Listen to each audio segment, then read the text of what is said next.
Welcome to the 4th Division's monthly layout tour, coming to you from the Western Washington region of the Pacific Northwest region of the NMRA. Today we're going to have a layout tour from Todd VonStup, who's building a nice N-scale layout in his basement. Without further ado, I'm just going to turn it over to Todd.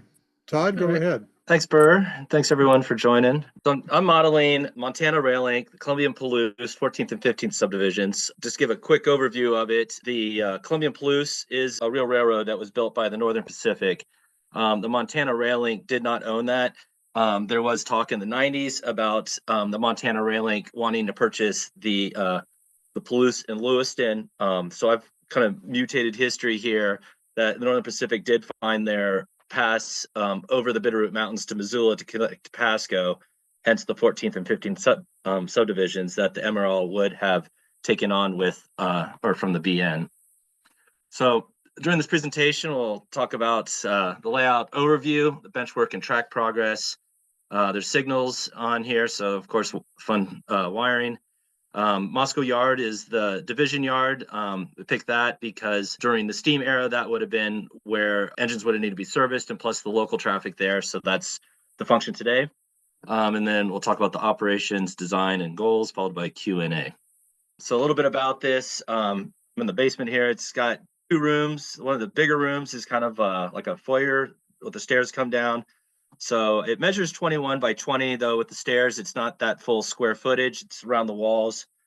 So it gives me an appropriate mainline length of 191 feet because it's multi-deck loop to loop. There's also a plan to build the branch line down the hallway, so that will add some additional operations. The layout height ranges from 24 inches down below for lower staging up to 64 inches on the upper level. And we're looking to have like a crew of probably 6 operators with a maximum train length of 25 cars.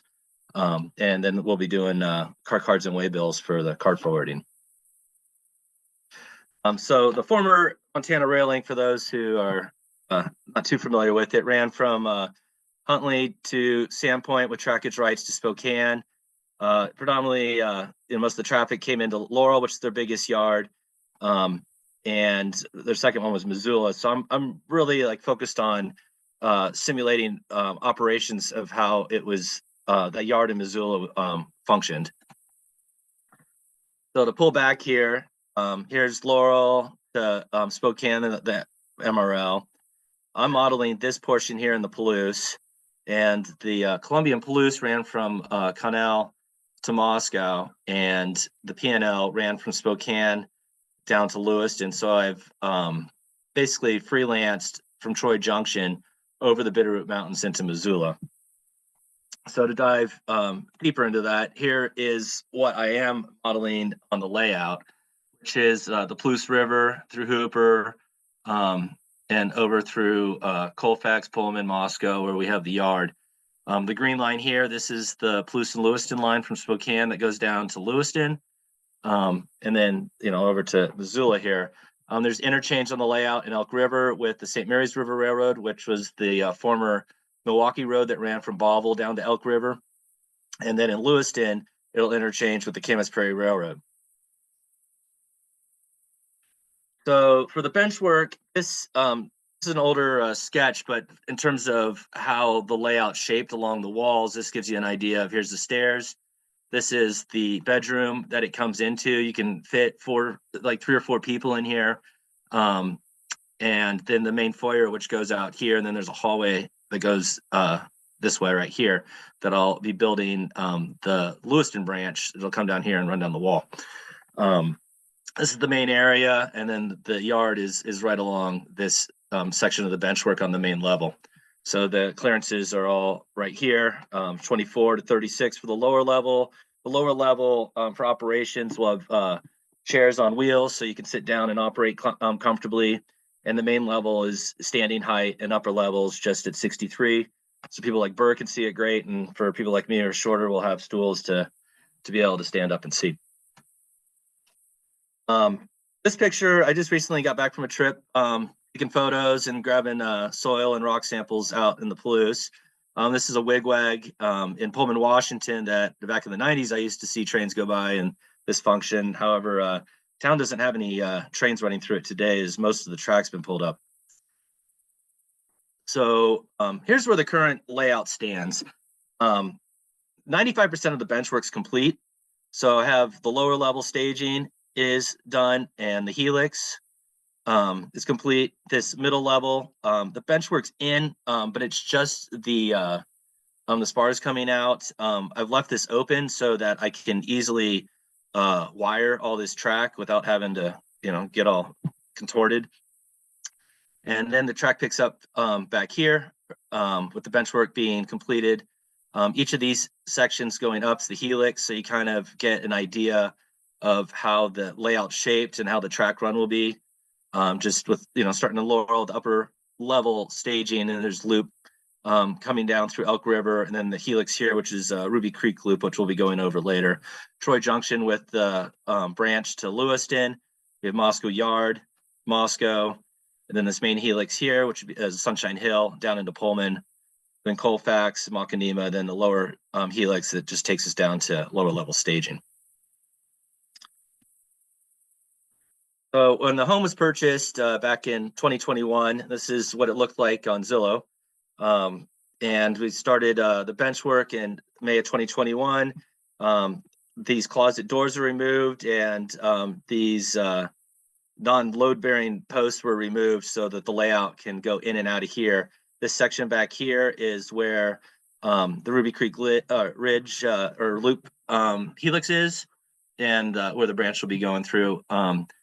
Standing back from the other direction, looking in, like this photo right here on the right is standing in this spot. So this is the closet where the doors and posts are removed. This is where the Moscow Yard is. And then just to the left of here, if you can see these doors right here, that's where it goes into the bedroom.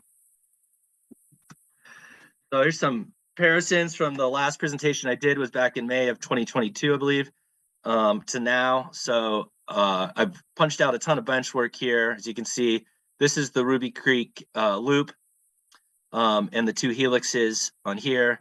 The Moscow Yard back here. You can see posts sticking out for where the middle level will be, and then the lower level going in that direction. The reason I chose 24 inches is because there's a bench already seated in the closet, so it just made sense to just start there, take advantage of what's already installed in the house.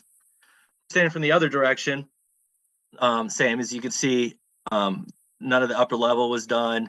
Just kind of getting all the tracks put in. So now, I have the yards all complete. Most of the tracks are complete, and the loop up to here. And as I'm speaking right now, I'm laying the track in Elk River and in the upper level staging. So once I get the upper level track completed, the layout and completed as in wired, it'll be able to run from the upper staging down to the big middle helix, which is half of the layout. So half the layout will be operational. So we could run trains out of staging and use the helix as a staging loop, or not a staging loop, but a staging platform, and be able to run locals out of the yard. So that's kind of the direction I'm taking with this, which we'll get to a little later here. Here is the bedroom. This is the big helix I was just talking about that can function as staging once we get to the halfway point. The upper level staging up here, as we're going to see in the next photo, is all complete now, minus the track and wiring. So this is what it looks like right now. This is the town of Moscow right here, which I just need to fix up the cards. We could run a local out of this once I get that done.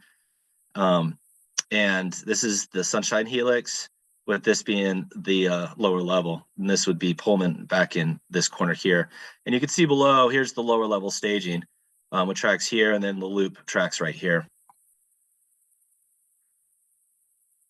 So when I was trying to figure out how many tracks I needed to do, I remember reading an article from Tony Custer saying that no matter how many staging tracks you plan on, you're never going to have enough. And I'm finding that to be the truth here. I just keep collecting cars and building trains. So, it's eventually I'm just going to have more trains than I have staging tracks. So I figured what the best way to do is really focus in on what trains would have run over the layout, which is great for YouTube, rail fanning, and then basing the operations of how would this layout operate under Montana Rail Link's operating plan. So I have the locals in here. The Missoula yard gets fed by two sets of trains, which is the Pasco to Spokane the Pasco to Laurel and the Spokane to Laurel and its counterparts.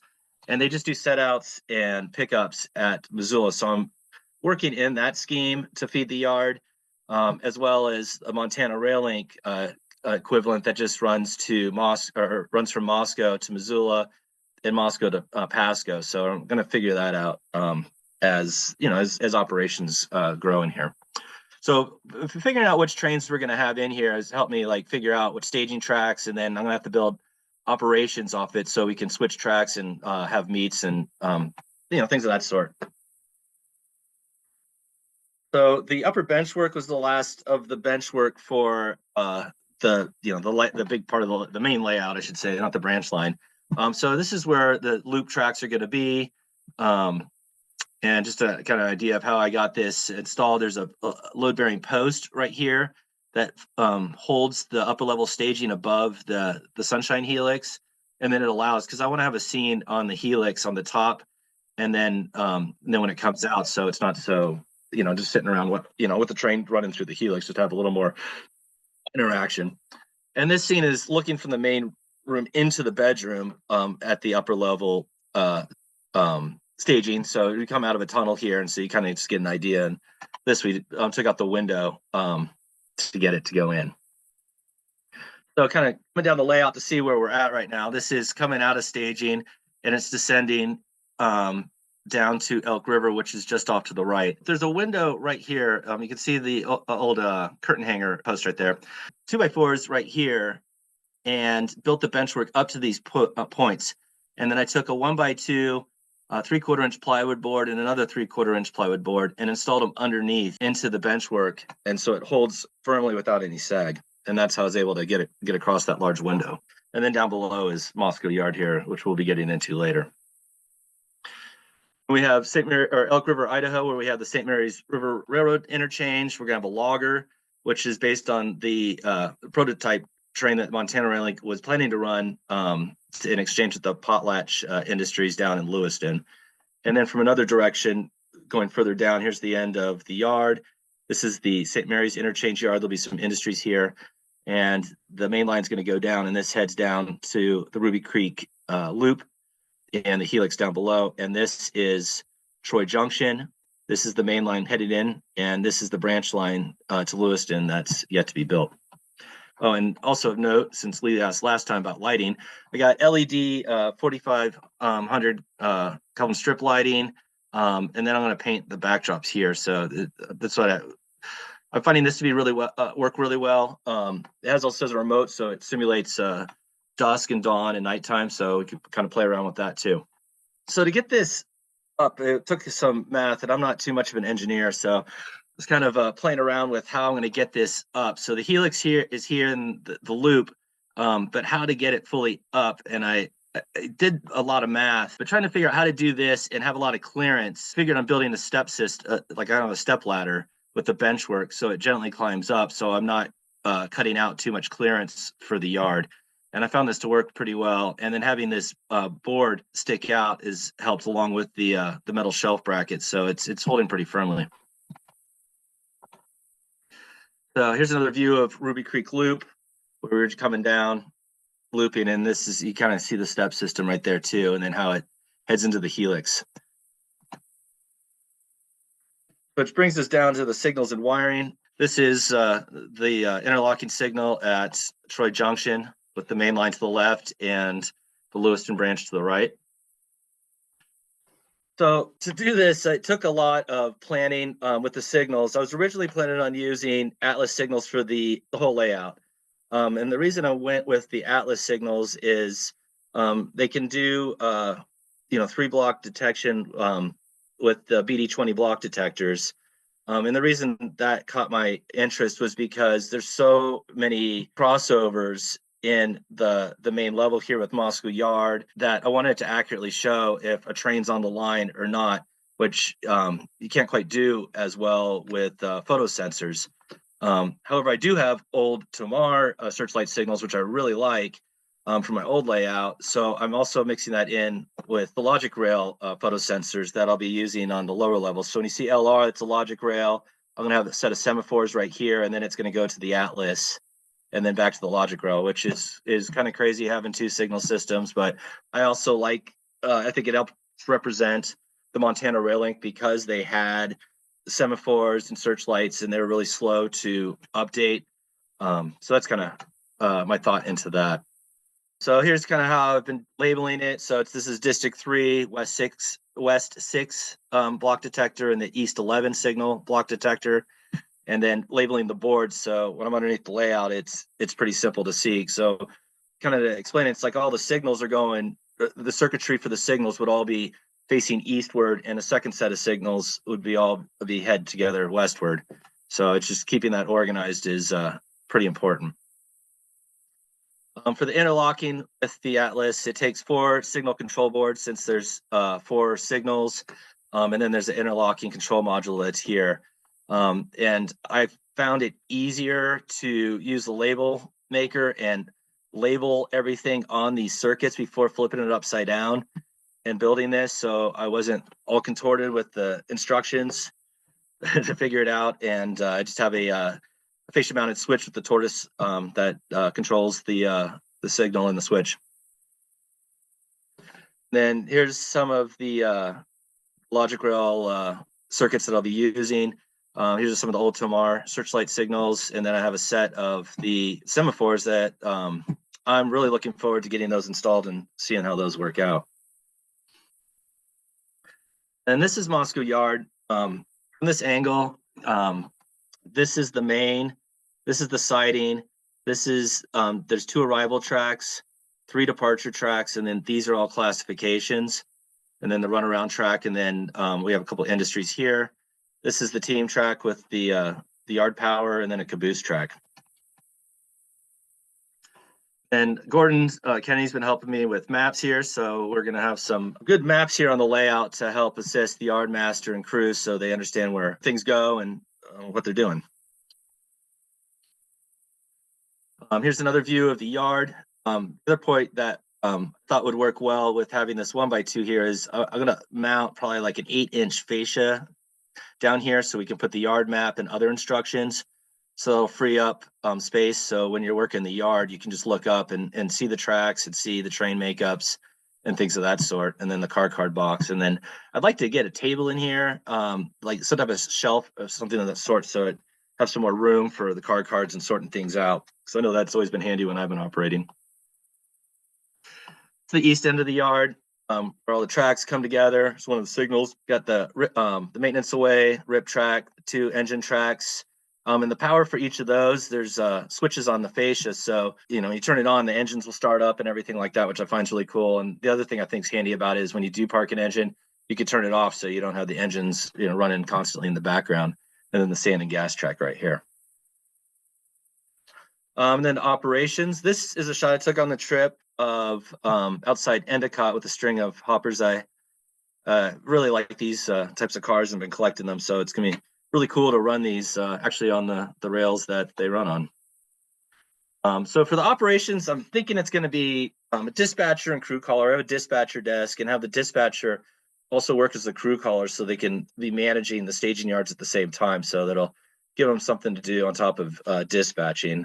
Have the Moscow yard master, and then room for 4 crew members to run the road. So I haven't thought out yet, because I'm not there, about how to make up like who's going to do locals, or if we're just going to do a pool crew and you kind of get on the board for what. So I mean, I'll kind of feel it out as we get there and what works best, and let it kind of the layout organically grow into what people like and works best. This is another shot I took. This is a Jeep 40 sitting outside Machinima. The operations plan, I'm thinking about starting off here with a 4-to-1 fast clock for a 3-hour session and have 2 shifts. So one session will be AM and then alternating by the PM. So that'll minimize staging, and then also you get to do the night ops and stuff like that. And so it'll give just a variety of traffic too, and kind of help pace things. So it's kind of where I'm thinking it's headed. This photo is Hooper Junction, which is the interchange with the Union Pacific. Columbia Palouse line comes here, and then this is a Y, and it continues on west to Connell. And since the line's out of service today, it looks like they're just storing some tank cars there on the Y. As I was explaining earlier for operations, for Missoula, the yard was fed by setouts and pickups by the Pasco to Laurel and the Spokane to Laurel. So how I'm thinking about replicating it is having a Pasco to Laurel yard or Laurel train. And instead of having go up through Spokane, it's going to cross my layout and stop and do setouts and pickups in Moscow.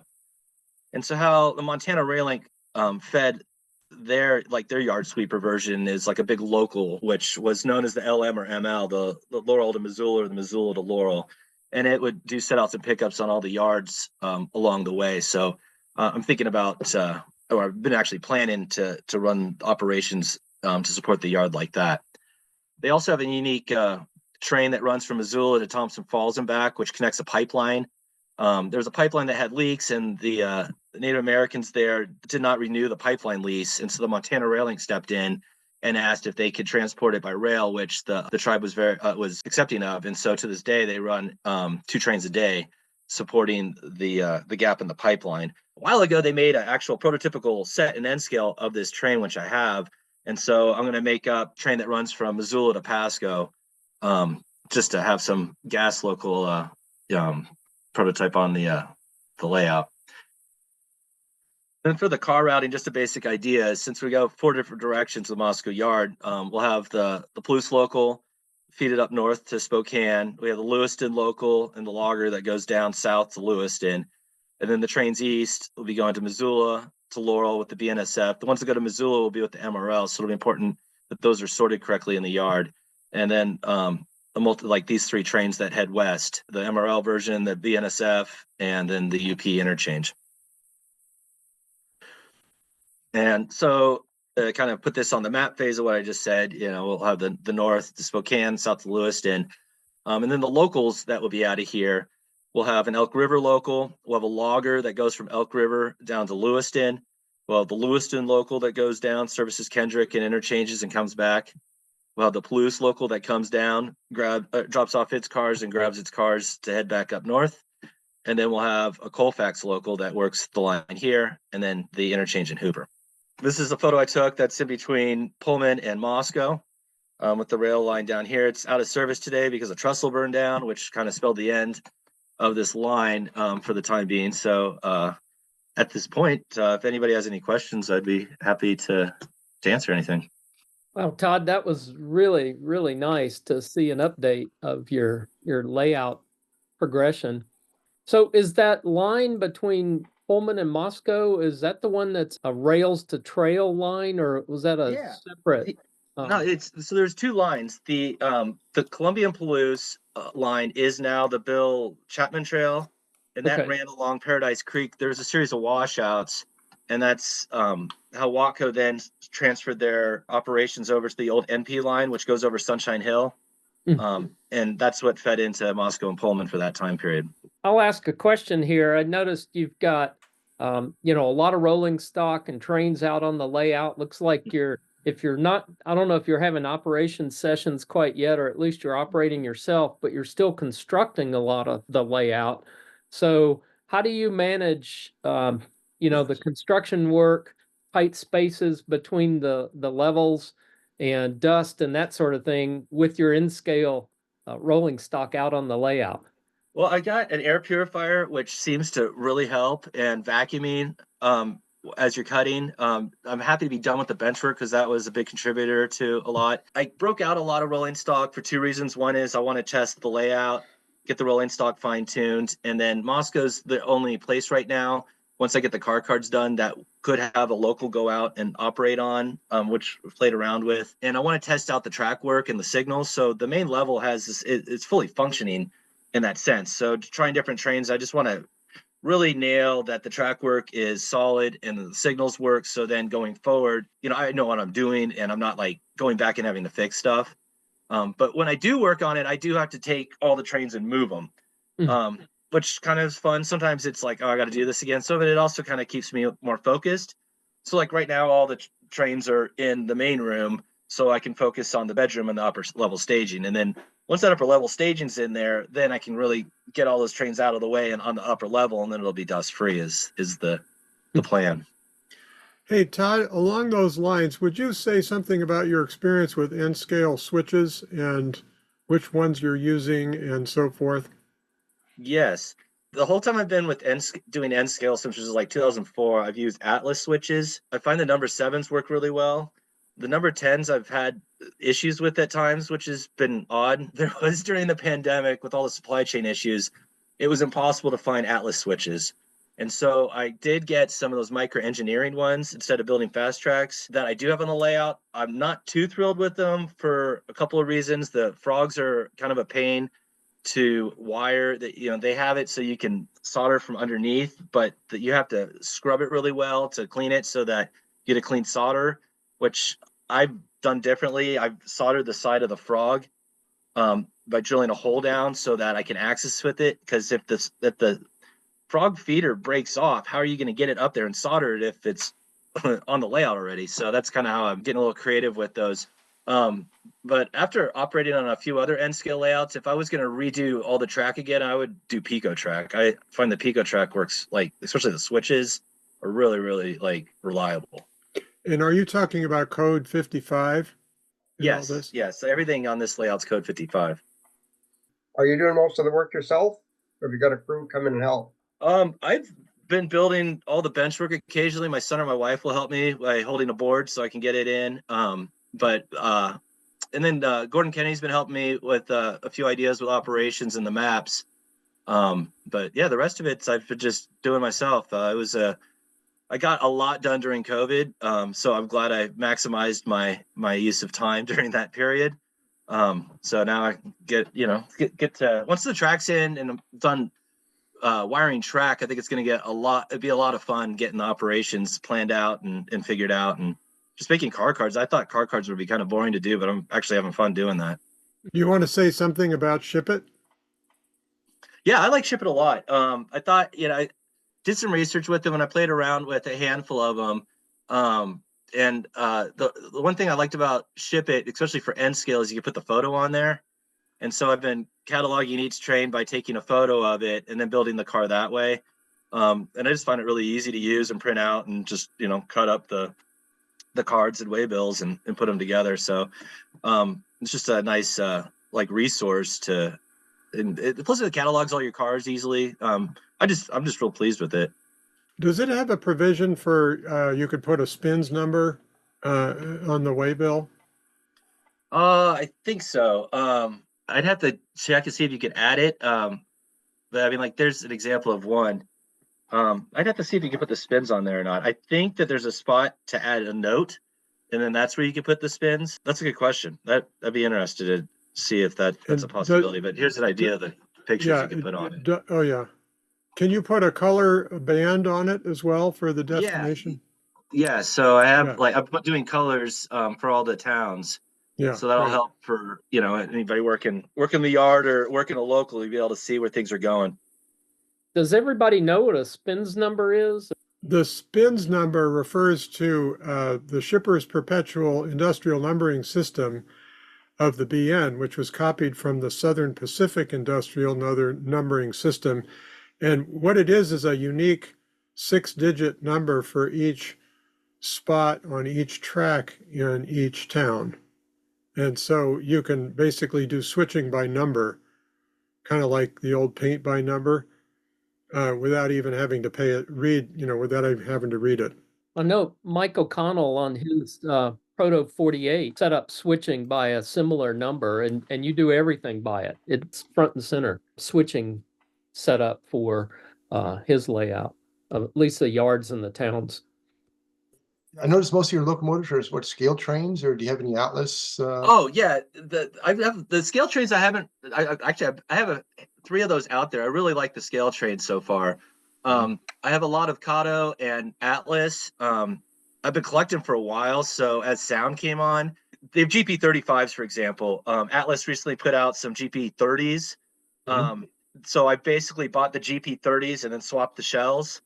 And then I have a pair of Jeep 9s that right now I'm waiting on a few new Atlas Gold Series Jeep 9s that I'm going to swap with. So that's kind of how I've been getting the sound added in. And then the Katos I've been getting have sound in them. But yeah, it's mostly, I have a few probably limited. They work all right, but I find the Scale Trains Atlas and Katos have been the most reliable. So I've been trying to just focus on those, which fortunately have been the ones that have been offered. So I've been kind of striking luck that way.